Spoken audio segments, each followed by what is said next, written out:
Chapter 11. Now Jephthah the Gileadite was a great man of war. He was the son of a loose woman, and Gilead was his father.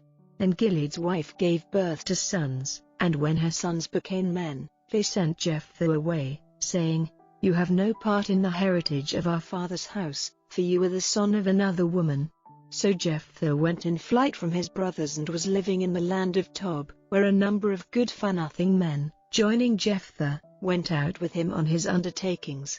Now after a time the children of Ammon made war against Israel. And when the children of Ammon made war against Israel, the responsible men of Gilead went to get Jephthah back from the land of Tob, and they said to Jephthah, "Come and be our chief so that we may make war against the children of Ammon." But Jephthah said to the responsible men of Gilead, "Did you not, in your hate for me, send me away from my father's house? Why do you come to me now when you are in trouble?"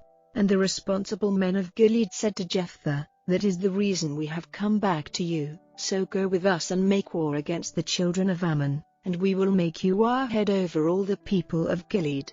Then Jephthah said to the responsible men of Gilead, "If you take me back to make war against the children of Ammon, and if with the help of the Lord I overcome them, will you make me your head?" And the responsible men of Gilead said to Jephthah, "May the Lord be our witness.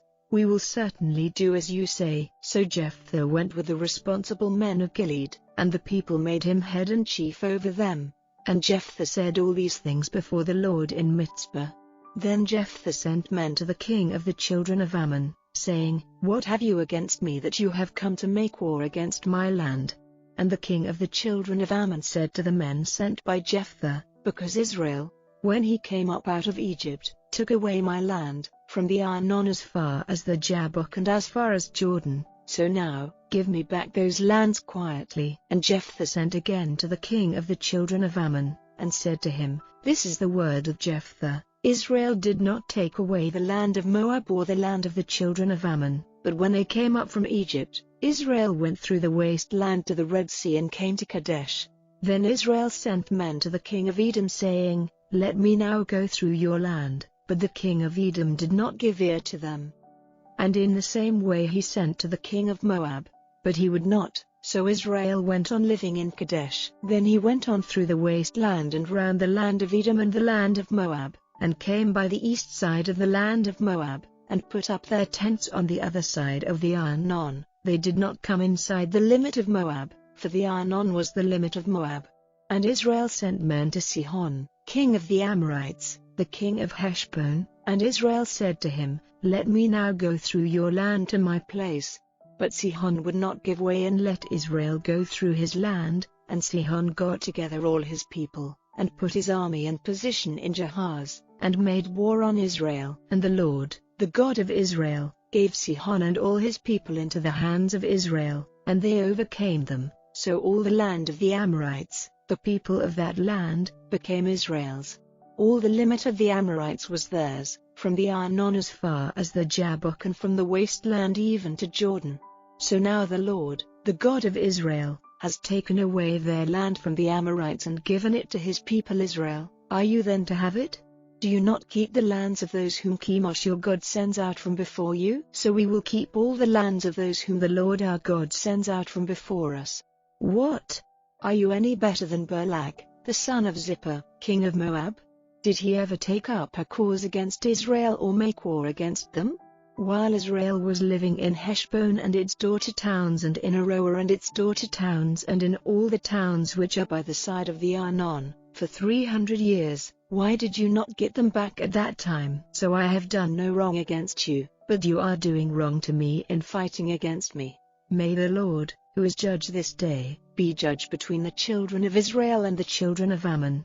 The king of the children of Ammon, however, did not give ear to the words which Jephthah sent to him. Then the Spirit of the Lord came on Jephthah, and he went through Gilead and Manasseh, and came to Mizpeh of Gilead, and from Mizpeh of Gilead he went over to the children of Ammon. And Jephthah took an oath to the Lord, and said, "If you will give the children of Ammon into my hands, then whoever comes out from the door of my house, meeting me when I come back in peace from the children of Ammon, will be the Lord's, and I will give him as a burnt offering." So Jephthah went over to the children of Ammon to make war on them. And the Lord gave them into his hands. And he made an attack on them from Aroer all the way to Minnith, overrunning 20 towns, as far as Abel Cheramim, and put great numbers to the sword. So the children of Ammon were crushed before the children of Israel.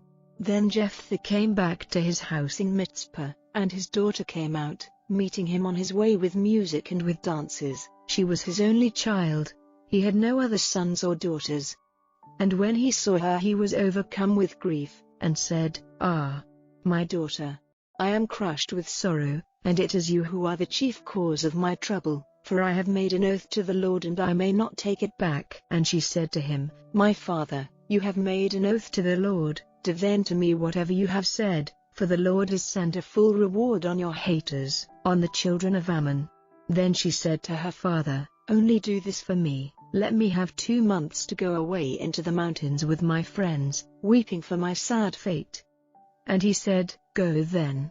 So he sent her away for 2 months, and she went with her friends to the mountains, weeping for her sad fate. And at the end of 2 months she went back to her father, who did with her as he had said in his oath, and she had never been touched by a man.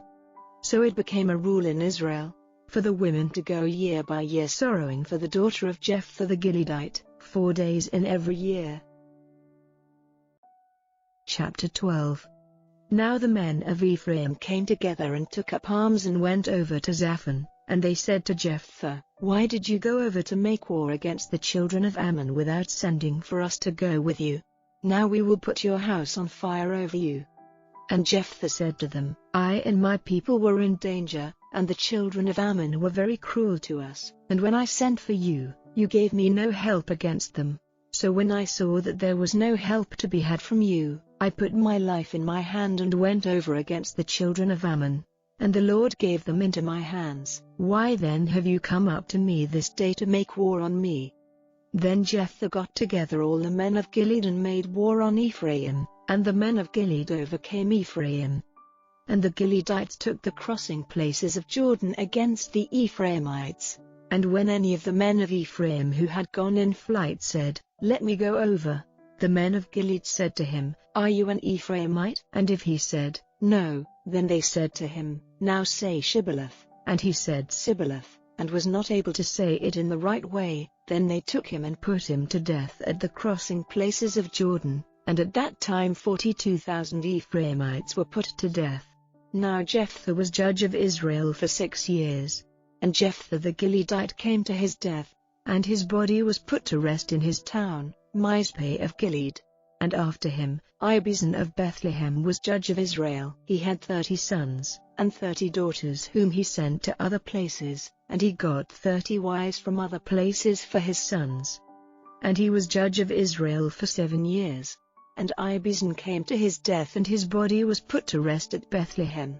And after him, Elon the Zebulunite was judge of Israel, and he was judge of Israel for 10 years. And Elon the Zebulunite came to his death, and his body was put to rest in Aijalon in the land of Zebulun. And after him, Abdon, the son of Hillel, the Pirathonite, was judge of Israel. He had 40 sons and 30 sons who went on 70 young asses, and he was judge of Israel for 8 years. And Abdon, the son of Hillel, came to his death, and his body was put to rest in Pirathon in the land of Ephraim, in the hill country of the Amalekites. Chapter 13. And the children of Israel again did evil in the eyes of the Lord, and the Lord gave them into the hands of the Philistines for 40 years. Now there was a certain man of Zorah of the family of the Danites, and his name was Manoah, and his wife had never given birth to a child. And the angel of the Lord came to the woman, and said to her, "See now, though you have never given birth to children, you will be with child and give birth to a son. Now then take care to have no wine or strong drink and to take no unclean thing for food, for you are with child and will give birth to a son. His hair is never to be cut, for the child is to be separate to God from his birth, and he will take up the work of freeing Israel from the hands of the Philistines." Then the woman came in, and said to her husband, "A man came to me, and his form was like the form of a god, causing great fear. I put no question to him about where he came from, and he did not give me his name, but he said to me, You are with child and will give birth to a son, and now do not take any wine or strong drink or let anything unclean be your food, for the child will be separate to God from his birth to the day of his death." Then Manoah made prayer to the Lord, and said, "O Lord, let the man of God whom you sent come to us again and make clear to us what we are to do for the child who is to come." And God gave ear to the voice of Manoah, and the angel of God came to the woman again when she was seated in the field, but her husband Manoah was not with her. So the woman, running quickly, gave her husband the news, saying, "I have seen the man who came to me the other day." And Manoah got up and went after his wife, and came up to the man and said to him, "Are you the man who was talking to this woman?" And he said, "I am." And Manoah said, "Now when your words come true, what is to be the rule for the child and what will be his work?" And the angel of the Lord said to Manoah, "Let the woman take note of what I have said to her. She is to have nothing which comes from the vine for her food, and let her take no wine or strong drink or anything which is unclean. Let her take care to do all I have given her orders to do." And Manoah said to the angel of the Lord, "Now let us keep you while we make ready a young goat for you." And the angel of the Lord said to Manoah, "Though you keep me, I will not take of your food, but if you will make a burnt offering, let it be offered to the Lord." For it did not come into Manoah's mind that he was the angel of the Lord.